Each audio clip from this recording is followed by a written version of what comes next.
September 17 India മുഴുവൻ ആദരവോടെയും ആകാംക്ഷയുടെയും കാത്തിരിക്കുന്ന ഒരു ദിവസം. നരേന്ദ്രമോദി എന്ന ഇന്ത്യയുടെ പ്രധാനമന്ത്രിയുടെ ജന്മദിനം. സാധാരണ ഒരു പിറന്നാളാഘോഷമായിരുന്നില്ല ഇത്തവണത്തേത്. അതൊരു ജനതയുടെ, ഒരു രാഷ്ട്രത്തിന്റെ വികസനത്തിന്റെയും പ്രതീക്ഷയുടെയും ദിനമായിരുന്നു. ഇന്ന് രാവിലെ ഡൽഹിയിലെ പ്രധാനമന്ത്രിയുടെ വസതിയിൽ ഒരു പ്രത്യേക മുഹൂർത്തമായിരുന്നു. അദ്ദേഹത്തിന്റെ ജന്മദിനം ആഘോഷിക്കാൻ എത്തിയ ആളുകളുടെ കൂട്ടത്തിൽ വലിയ രാഷ്ട്രീയ നേതാക്കൾ ഉണ്ടായിരുന്നില്ല.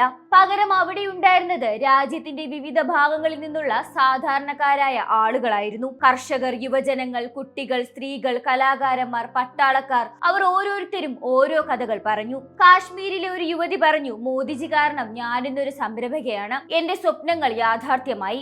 ഗുജറാത്തിലെ ഒരു കർഷകൻ പറയുന്നു, എന്റെ ജീവിതം മുഴുവൻ കടക്കെണിയിലായിരുന്നു, കിസാൻ സമ്മാൻ നിധി എന്റെ കുടുംബത്തിന് പുതുജീവൻ നൽകി.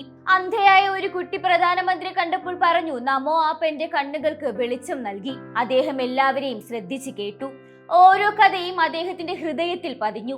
പിറന്നാൾ കേക്ക് മുറിക്കുന്നതിന് പകരം അദ്ദേഹം തന്റെ സഹപ്രവർത്തകരോടൊപ്പം രാജ്യത്തിന്റെ വികസനത്തിനായി പുതിയ പദ്ധതികളെ കുറിച്ച് സംസാരിച്ചു. അദ്ദേഹം അവരോട് പറഞ്ഞു, എന്റെ പിറന്നാൾ എന്നെ കുറിച്ചുള്ളതല്ല, രാജ്യത്തെ കുറിച്ചുള്ളതാണ്. എല്ലാ ഭാരതീയരുടെയും ജീവിതം മെച്ചപ്പെടുത്തുന്നതിനുള്ള പ്രതിജ്ഞ എടുക്കാനുള്ള ദിവസമാണിത്. ഈ പിറന്നാൾ ആഘോഷം ഒരു വലിയ സന്ദേശം നൽകി. അത് അധികാരം ആഘോഷിക്കുന്നതിനെ കുറിച്ചായിരുന്നില്ല, അതൊരു ജനതയുടെ സ്വപ്നങ്ങളെ സാക്ഷാത്കരിക്കുന്നതിനെ കുറിച്ചായിരുന്നു.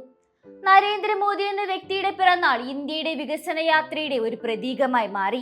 അങ്ങനെ സെപ്റ്റംബർ 17 എന്ന ഈ ദിവസം ഒരു രാഷ്ട്രത്തിന്റെ പ്രതീക്ഷകളുടെയും വികസനത്തിന്റെയും ജനകീയ പങ്കാളിത്തത്തിന്റെയും ഭാവിയുടെയും ഒരു ഓർമ്മയായി എന്നും നിലനിൽക്കട്ടെ.